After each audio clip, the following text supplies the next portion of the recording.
Well, it's time now to take a look at what's grabbing headlines around the world, and for that I'm joined in the studio by Solange Mougin. Hi, Solange. Hi, Haxi. Solange, you're starting off with a rather harrowing image that's appeared in the Spanish press today. Yeah, it's actually one of those images that just sort of makes you want to cry a little bit. It's made the cover of the Spanish daily El País today, and it is of a first aid worker trying to bring a hypothermic, drowned 5-year-old girl back to life. And he actually, this is the good news, he managed it. She's from sub-Saharan Africa. She was crossing on a migrant boat along with many other children. She has been transferred, we're happy to say, to a hospital on Gran Canaria Island. But as El Periodico tells us, this is a perpetual drama. It is not just the little girl who is in critical condition, but may have been saved in extremis. But last year, for the Canary Islands alone, 23,000 people tried to reach the Spanish islands' shores. Over 500 of them drowned, and now with the summer weather warming, there are more dangerous migration crossings are in the future, are expected in the future. And Solange, immigration is also being discussed today with regards to the United States, with an influx of migrants arriving at the US-Mexico border. Yeah, the U.S. is facing, according to Homeland Security, the biggest surge of migrants in the past 20 years. And for the conservative New York Post, this is a crisis that the White House is refusing to face, pointing to the over 100,000 people that were apprehended in February alone. Now, the Post says that the Biden administration has, quote, an open-door policy to migrants. That may not be entirely true. It is the conservative point of view. But the dizzying task of reforming U.S. immigration was also inspiration for the conservative cartoonist Ramirez. He has Biden, as you see there, full of masks, but not yet having heard anything about the humanitarian crisis on the border. Again, another conservative view that shows us how divided U.S. politics is on this issue. So much so that the Biden administration is facing, as Le Temps explains, the Swiss paper, a major test for Biden's administration between being firm against illegal immigration, but also sort of rolling back the more inhumane policies of the Trump administration. This week, the House is preparing legislation to create citizenship for millions of undocumented workers. But the paper says that this surge, well, it could threaten some of those policies being able to be passed through Congress.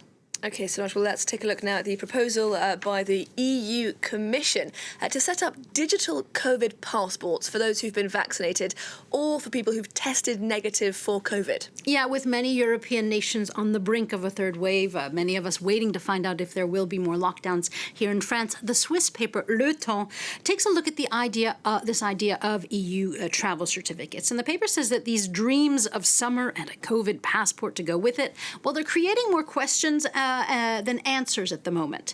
And not everyone is on board. Politico tells us that there's plenty of room for slip-ups with these certificates. Not only is there doubt that they will be ready in time for the summer, but also some northern countries fear that a one passport for all nations, well, that it could create too many constraints. Meanwhile, some southern countries, those that rely heavily on tourism, you could say, are complaining that the process is taking too long.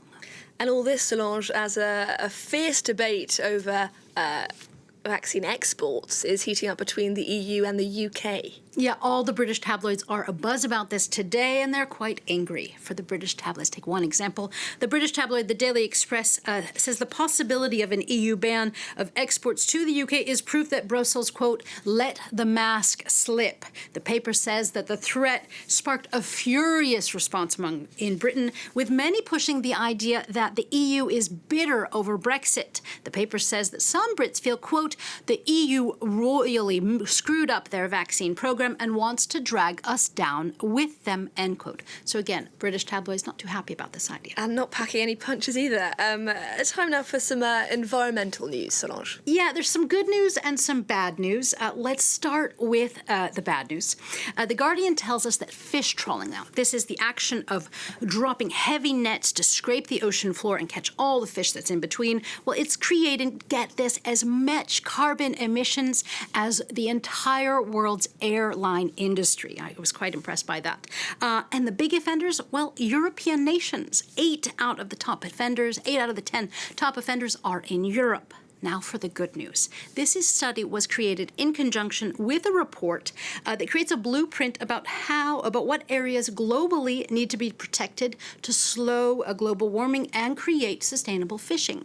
And Nature tells us in an opinion piece that this study provides the data that will help countries better haggle out or fight over where to protect and where to allow large-scale fishing. And this proposal of protecting strategic areas, or 30% of the ocean, well, the models show that if we do that, if we do manage to haggle out a plan, well, we could still eat fish for dinner, to the order of some 8 million tons of fish every year.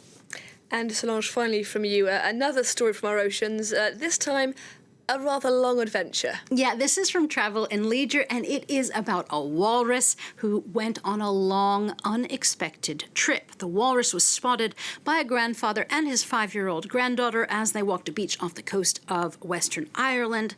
Now, this is a rare sight for the North Pole creatures, as they're not supposed to be in European waters. How did he get there? Well, experts actually think, now get this, he took a nap on an iceberg and fell asleep, and by the time he woke up, he was too far out to get back. So it makes you think that, like, next time you fall asleep on the subway, at least you're not a walrus. At least you're not on a floating iceberg headed to Ireland. Solange Rochelle with a look through the day's top stories. Thank you very much. Well, that's all we have time for right now. Thank you for watching, and stay tuned. There's more world news coming up in just a few moments' time.